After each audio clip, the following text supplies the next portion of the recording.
Orang Polda Jawa Barat aja dipanggil untuk sidang peradilan aja nggak datang, apalagi laporan kalian. Aduh.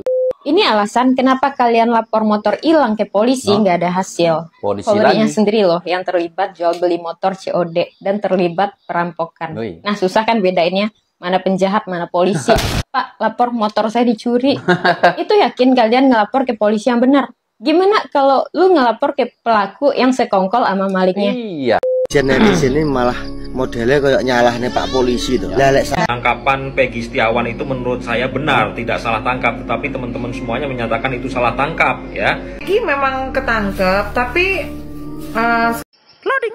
Mat pagi ya teman-teman ya. Ini pagi-pagi saya lihat postingan ini warga rame-rame bikin spanduk. Mereka mau melaporkan RT Parsen ke Polda.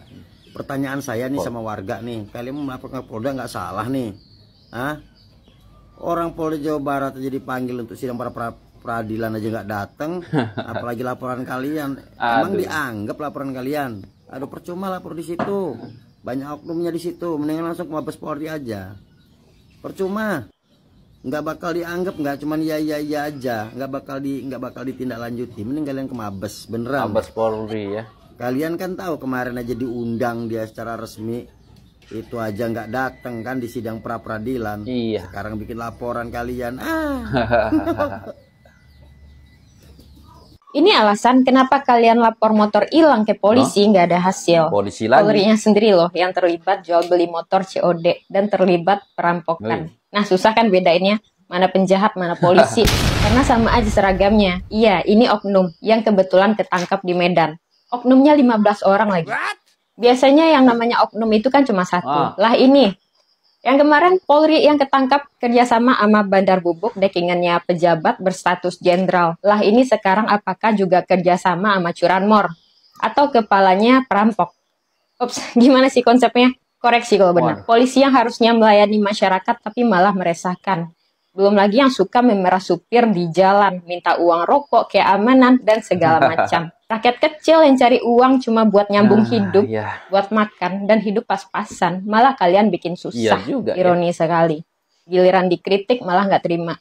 Betapa banyaknya kasus-kasus yang nggak pernah selesai. Sementara tiap bulan Anda gajian. Makan gaji buta, Pak.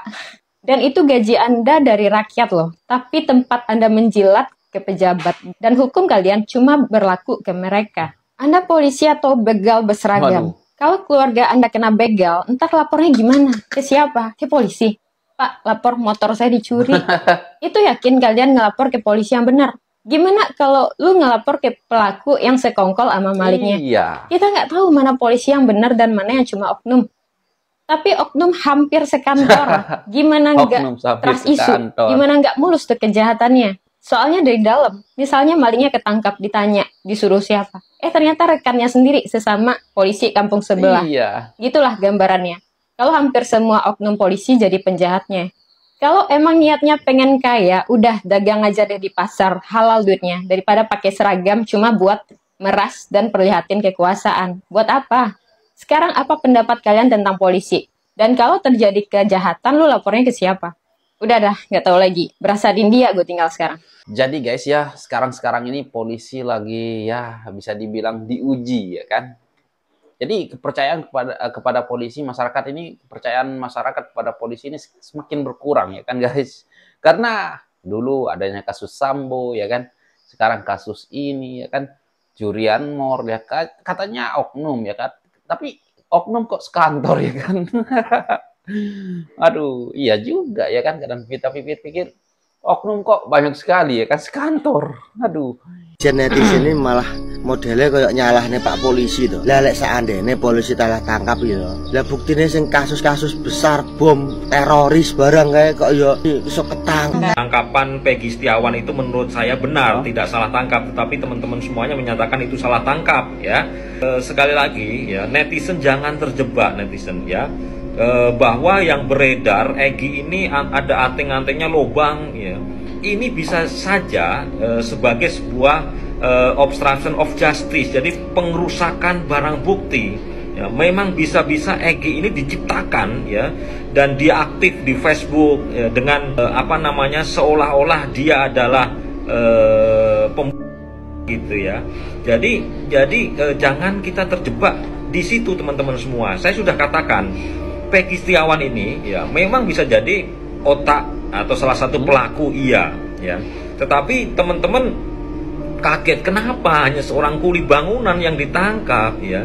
Jadi bukan Peggy Setiawan ini yang di backing, tetapi bisa jadi Andi, Dani, atau satu DPO yang dihilangkan ya. Bukan satu. Jadi saya masih meyakini polisi tidak salah tangkap. Peggy memang ketangkep, tapi sekarang sedang dalam masa pemeriksaan dulu ya. Jadi mungkin kepolisian sedang mendalami dulu apakah benar ada keterlibatannya Egy ini atau memang salah tangkap. Kita juga belum tahu. Mudah-mudahan ya nanti kita coba sinkronkan dengan apa namanya informasi-informasi yang kita dapetin ya. Bang, kenapa sih lu terkesan banget percaya kalau Peggy atau Peron yang ditangkap kemarin itu adalah benar-benar Peggy yang selama ini dicari atau dalang di balik kasus Vina ini? Kalau saya ditanya siapa yang paling bisa saya percaya atau harus saya percayai dalam hal mengungkap sebuah kasus, jawabannya adalah para penegak hukum. Alasan saya adalah karena merekalah yang dikasih wewenang, dikasih pengetahuan dan difasilitasi oleh negara.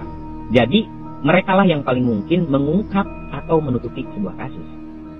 Namun sebagai warga negara yang baik, kan kasus Vina ini sudah dibuka kembali. Polri dan Polda juga sudah turun tangan. Kita harus percaya sepenuhnya. Kita harus hormati segala usaha dan proses yang sedang dilakukan oleh Polri dan Polda untuk mengungkap kasus Vina ini. Tidak ada pilihan lain. Saya paham betul teman-teman semua banyak yang tidak percaya kalau Peggy yang sudah ditangkap itu bukan Peggy yang itu. Bahkan banyak asumsi kalau pihak yang berwajib ini salah tangkap. Tetapi kan itu juga sama harus dibuktikan. Jadi kita tunggu aja keterangan dari Polda.